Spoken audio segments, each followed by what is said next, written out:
Episode 7. Exposed in Public. You know very well whether I have made things up. Serena glanced at her coldly. Lila saw her eyes and suddenly felt nervous. At that moment, something seemed to come out of Serena's eyes and pierced her. It was hatred. The hatred was as thick as blood and sunk deep into the bones. However, when Lila looked again, what she saw was gone. It was as if everything was just an illusion. Or was it? Serena held back the urge to tear Lila apart and said calmly, "Mrs. Smith's wife is Arabic, and her name meant happiness. So every time he finished a garment, he would leave the signature inside the collar, which was happiness in Arabic." "Bluffing! You know Arabic?" Mrs. Cox scoffed. "Check it to see if I am bluffing." Serena held the collar up. Seeing the black letters on it, Mrs. Cox immediately said, "It is no more than simple embroidery. How can you prove that this is Arabic?" Serena had seen that question coming and called, "Emma!" Emma, the servant, was stunned by how calm Serena was. Called upon suddenly, she immediately responded, "Here? Could you call Jake over for me?" Then she looked at Mrs. Robinson. "You can choose not to believe me.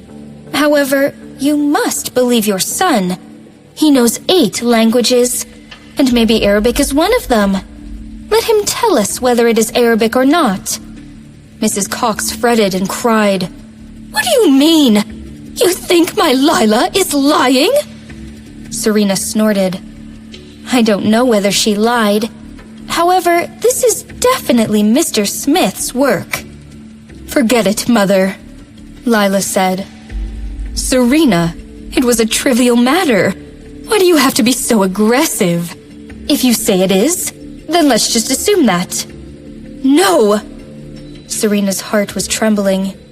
"It is no big deal for you, but your mother's words were truly hurtful."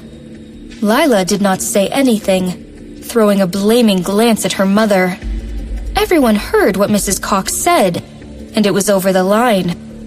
No one thought Serena was to blame. Even Mrs. Robinson felt a bit pissed. No matter how much she disliked Serena, Serena was still her daughter-in-law. When Serena was scolded like that, she lost face as well. "If I'm proven right, then Mrs. Cox, you should apologize to me," said Serena. Mrs. Cox felt upset. "For what? You don't dare, do you? You are afraid that I will expose your lies, right?" Mrs. Cox was extremely upset. If she insisted that Emma not call Jake, she would be admitting that she was lying. That way, not only her reputation, but the reputation of the Cox family and Lila would all suffer. However, if Jake came and recognized the word to be happiness in Arabic, what then? Serena seemed to have said that Jake knew 8 languages. However, Arabic might not be one of them, right? Mrs. Cox gritted her teeth and yelled, "Nonsense! Who's afraid? Then go call Jake." Mrs. Robinson finally said, "Let him see if that's true, so that you can have your answer." Mrs. Robinson's voice was cold, but there was no telling whether she was talking to Serena or Mrs. Cox. Emma nodded and went away to call Jake. When Jake came out, he was wearing something casual. A gray V-neck cotton t-shirt and white pants that made him look tall and handsome. There seemed to be a galaxy in his eyes. He pursed his lips and walked up. Seeing everyone was silent, he raised his eyebrows and looked at Lila subconsciously, asking, "What happened?" Old habits die hard. He never saw Serena at first glance, but Lila. Serena felt discouraged, but she soon got a hold of herself. Lila looked upset and tried to speak. However, before she started, Mrs. Robinson waved at Jake and said, "Jake, come over to see this embroidery. What is it?" Jake took back his glance and walked up, glancing at Serena subconsciously. Seeing the face that was sullen and resentful, he thought she was pretty, although not as breathtaking as Lila. His eyes only lingered for a moment before they were focused on the collar. "Tell me, is this Arabic?" He nodded and said, "Yes, it is Arabic. It means happiness."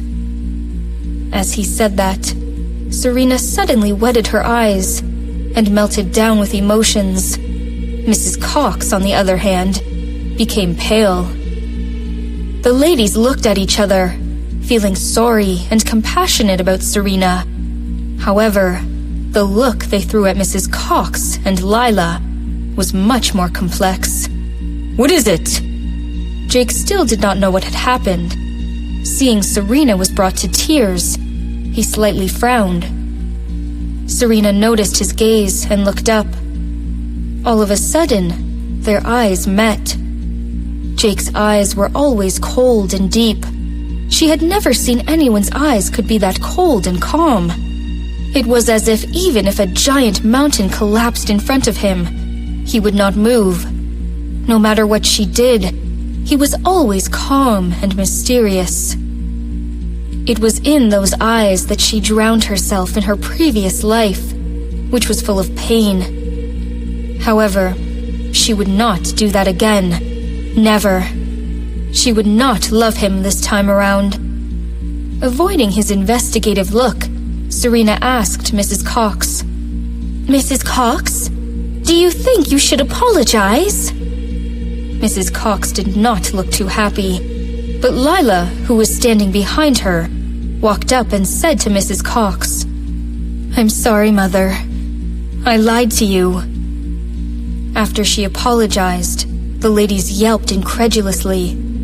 Mrs. Robinson was obviously shocked, unable to believe that Lila would do something like that. Guilt crossed Lila's face. She said, "Grandma was a famous dressmaker when she was younger. She wished that I could hand-make a beautiful embroidered dress for Auntie.